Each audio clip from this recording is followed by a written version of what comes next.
Hay mamahalang ating topic ngayon na tanong ni Jose.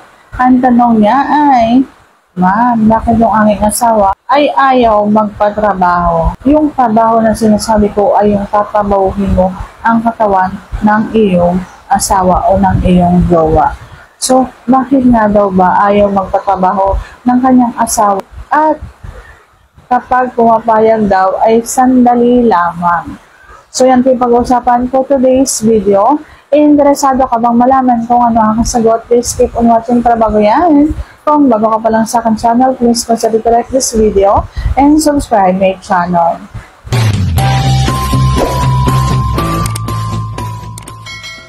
So, bakit nga ba ayaw? Ang sagot ko ay baka hindi mo alam na mabaho ka. Hindi mo alam na mabaho ang iyong hininga. Nandun na tayo sa pumabayag tapos saglit lang kasi gusto niyang malaman kung mabango na ba ang iyong hininga o hindi pa rin o mabaho pa rin yung ganon. Kaigit sa baba mo ba?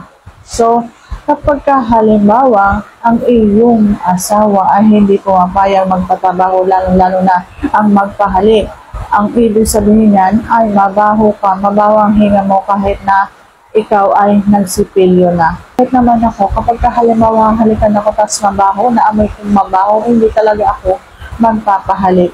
Ititikom ko talaga ang aking bibig kahit gaano ang kael, kahit na nakakadagdag ng L yung pagtutukaan ninyo, bahala ka dyan, hindi ako magpapahalik.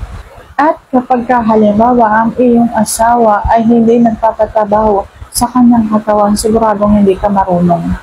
Siguro binabasa mo lang yung kanyang buong katawan tapos hindi ka naman marunong magdala. Yung bang nalalamigan lang yung buong ng katawan tapos namamatay yung L ng nararamdaman kapag halimbawa nalalawayan mo na ang kanyang katawan.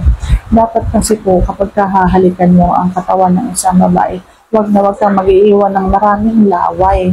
Hindi naman sa sobrang pagkamaarte ng isang babae, pero dapat po talaga marunong kayong magtrabaho ng katawan ng isang babae. Pwede namang halik-halikan tapos hihinghan nyo yung hinga na mainit. Ganon po.